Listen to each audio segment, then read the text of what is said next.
ಬ್ರಹ್ಮಶ್ರೀ ನಾರಾಯಣ ಗುರುಗಳ ಸ್ತಬ್ಧ ಚಿತ್ರವನ್ನ ಕೇಂದ್ರ ಸರ್ಕಾರ ಪೆರೇಡ್ನಲ್ಲಿ ಅಳವಡಿಸಿಕೊಳ್ಳಲು ನಿರಾಕರಿಸಿದೆ. ಇದು ಒಂದು ವಾಸ್ತವಿಕವಾದ ಸತ್ಯ ವಿಚಾರವಾಗಿದ್ದು, ಇದಕ್ಕೆ ಬಿಜೆಪಿ ನಾಯಕರು ಬೇರೆ ಬೇರೆ ರೀತಿಯ ಕಾರಣ ಸಮರ್ಥನೆ ಮಾಡಿಕೊಳ್ಳುತ್ತಾ ಇದ್ದಾರೆ. ಆದರೆ ಇದು ಖಂಡನೀಯ ಅಂತ ಮಾಜಿ ಎಂಎಲ್ಸಿ ಐವನ್ ಡಿಸೋಜಾ ಹೇಳಿದ್ದಾರೆ. ಸುದ್ದಿಗಾರರ ಜೊತೆ ಮಾತನಾಡಿದ ಅವರು, ಮಹಿಳಾ ಸಬಲೀಕರಣಕ್ಕೆ ನಾರಾಯಣ ಗುರುಗಳ ಕೊಡುಗೆ ಗಮನಿಸಿ ಆ ಸ್ತಬ್ಧ ಚಿತ್ರವನ್ನ ಕೇಂದ್ರಕ್ಕೆ ಕೇರಳ ಸರ್ಕಾರ ಕಳುಹಿಸಿತ್ತು. ಆದರೆ ಕೇಂದ್ರ ಶಂಕರಾಚಾರ್ಯರ ಭಾವಚಿತ್ರ ಹಾಕಿ ಅಂತ ಸೂಚನೆ ನೀಡಿದೆ. ಇದನ್ನ ಸರಿ ಮಾಡಬೇಕಾದ ಜವಾಬ್ದಾರಿಯುತ ಪ್ರತಿನಿಧಿಗಳಾದ ರಾಜ್ಯದ ಕನ್ನಡ ಮತ್ತು ಸಂಸ್ಕೃತಿ ಸಚಿವ ಸುನಿಲ್ ಕುಮಾರ್ ಮತ್ತು ಸಮಾಜ ಕಲ್ಯಾಣ ಸಚಿವ ಕೋಟ ಶ್ರೀನಿವಾಸ ಪೂಜಾರಿ ಅವರು ಈ ಪ್ರಕರಣದಲ್ಲಿ ಆಗಿರುವಂತಹ ಪ್ರಮಾದವನ್ನ ಸರಿ ಮಾಡುವುದು ಬಿಟ್ಟು ಸಮರ್ಥನೆ ಮಾಡ್ತಾ ಇದ್ದಾರೆ. ಇದು ಖಂಡನೀಯ. ಬಿಜೆಪಿ ಜಿಲ್ಲಾಧ್ಯಕ್ಷರು ಇದನ್ನು ರಾಜಕೀಯ ಮಾಡಲಾಗ್ತಾ ಇದೆ ಅಂತ ಹೇಳ್ತಾ ಇದ್ದಾರೆ. ಈ ಹಿನ್ನೆಲೆಯಲ್ಲಿ ಘಟನೆಯನ್ನ ಖಂಡಿಸಿ ದಕ್ಷಿಣ ಕನ್ನಡ ಜಿಲ್ಲೆಯಾದ್ಯಂತ ಗಣರಾಜ್ಯೋತ್ಸವದ ಸಂದರ್ಭ ನಾರಾಯಣ ಗುರುಗಳ ಸ್ತಬ್ಧ ಚಿತ್ರದ ಪ್ರದರ್ಶನ ಮಾಡುವ ಮೂಲಕ ಕಾಂಗ್ರೆಸ್ ಅವರಿಗೆ ಗೌರವ ತೋರುವ ಕೆಲಸ ಮಾಡಲಿದೆ ಅಂತ ಹೇಳಿದರು. ಸರ್ಕಾರ ಟ್ಯಾಬ್ಲೋವನ್ನ ಕಳಿಸಿದ್ದು ನಾರಾಯಣ ಗುರು ಅವರ ಕಾಂಟ್ರಿಬ್ಯೂಷನ್ ಮಹಿಳಾ ಸಬಲೀಕರಣಕ್ಕೆ ನಾರಾಯಣ ಗುರು ಅವರ ಕೊಡುಗೆಯನ್ನು ಪರಿಗಣಿಸಿ ಕೊಡುಗೆಯನ್ನು ಗಮನದಲ್ಲಿಟ್ಟುಕೊಂಡು ಮತ್ತು ಅವರು ಸಲ್ಲಿಸಿದ ಸೇವೆಯನ್ನು ಗಮನದಲ್ಲಿಟ್ಟುಕೊಂಡು ಆ ಸ್ತಬ್ಧ ಚಿತ್ರವನ್ನು ತಯಾರಿಸಲಾಗ್ತದೆ. ಆದರೂ ಸ್ತಬ್ಧಚಿತ್ರ ಎಲ್ಲ ಚೆನ್ನಾಗಿದೆ, ಅವರ ಭಾವಚಿತ್ರವನ್ನು ತೆಗೆದು ಶಂಕರಾಚಾರ್ಯ ಅವರ ಭಾವಚಿತ್ರ ಹಾಕಿ ಅಂಥೇಳಿ ಒಂದು ಅವಮಾನವಾಗುವಂಥ ರೀತಿಯಲ್ಲಿ ಅಧಿಕಾರಿಗಳು ಸೂಚನೆ ನೀಡಿ ಅದನ್ನು ಹಿಂದಕ್ಕೆ ಕಳಿಸಿದಾಗ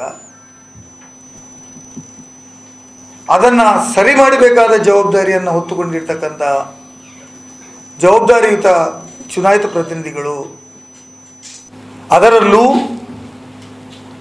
ಬಿಜೆಪಿಯ ರಾಜ್ಯದ ಕನ್ನಡ ಮತ್ತು ಸಂಸ್ಕೃತಿ ಇಲಾಖೆ ಸಚಿವರಾದಂಥ ಸುನೀಲ್ ಕುಮಾರ್ ಅವರು ಮತ್ತು ಸಮಾಜ ಕಲ್ಯಾಣ ಸಚಿವರಾಗಿರ್ತಕ್ಕಂಥ ಕೋಟ ಶ್ರೀನಿವಾಸ ಪೂಜಾರಿ ಅವರು ಅಲ್ಲಿ ಆದಂಥ ಪ್ರಮಾದವನ್ನು ಸರಿ ಮಾಡುವುದನ್ನು ಬಿಟ್ಟು ಅದನ್ನು ಸಮರ್ಥನೆ ಮಾಡಲಿಕ್ಕೆ ಜನರ ಮುಂದೆ ಹೋಗ್ತಾ ಇದ್ದಾರೆ. ಸುಳ್ಳನ್ನು ಸಮರ್ಥನೆ ಮಾಡುವುದರ ಬದಲು ಆದಂಥ ತಪ್ಪನ್ನು ಸರಿ ಮಾಡಿಸುವಂಥ ರಾಜಕೀಯ ಇಚ್ಛಾಶಕ್ತಿ ಮತ್ತು ಅದನ್ನು ಸರಿಪಡಿಸಿ ಅದನ್ನು ಅವರಿಗೆ ಉಂಟಾದಂಥ ಅಪಮಾನವನ್ನು ಸರಿತೂಗಿಸುವ ಬದಲು ಬೇರೆ ಬೇರೆ ಕಥೆಗಳನ್ನು ಹೇಳಲಿಕ್ಕೆ ಪ್ರಾರಂಭ ಮಾಡುತ್ತಾರೆ. ತೀರ್ಮಾನ ತೆಗೆದುಕೊಂಡಿದ್ದೇವೆ, ಗಣರಾಜ್ಯೋತ್ಸವ ದಿನದಂದು ಜಿಲ್ಲಾದ್ಯಂತ ಎಲ್ಲ ಕಡೆಗಳಲ್ಲಿ ಕೂಡ ನಾರಾಯಣ ಗುರು ಅವರ ಟ್ಯಾಬ್ಲೋವನ್ನು ಮಾಡಿ ಅವರಿಗೆ ಗೌರವ ಕೊಡುವಂಥ ಕೆಲಸವನ್ನು ಮಾಡ್ತೇವೆ ಅಂತ ಹೇಳುವುದನ್ನು ಕೂಡ ತೀರ್ಮಾನ ತೆಗೆದುಕೊಂಡಿದ್ದೇವೆ. ಎಲ್ಲ ವಿಧಾನಸಭಾ ಜಿಲ್ಲಾದ್ಯಂತ ಮತ್ತೆ ಅದಕ್ಕೆ ತಯಾರಿಗಳನ್ನು ಮಾಡ್ತಾ ಇದ್ದೀವಿ.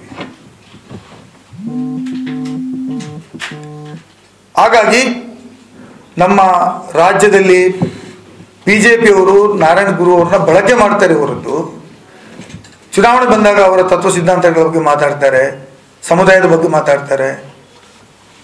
ಆದರೆ ತಪ್ಪುಗಳಾದಾಗ ಅದು ಅಧಿಕಾರಿಗಳ ಮೇಲೆ ಆಗ್ತಾರೆ ಹೊರತು ಅದನ್ನು ಸರಿಪಡಿಸುವಂಥ ರಾಜಕೀಯ ಇಚ್ಛಾಶಕ್ತಿಯನ್ನು ರಾಜ್ಯದ 25 ಸಂಸದರು ಮಾಡಲಿಲ್ಲ, ರಾಜ್ಯದ ಮಂತ್ರಿಗಳೂ ಮಾಡಲಿಲ್ಲ.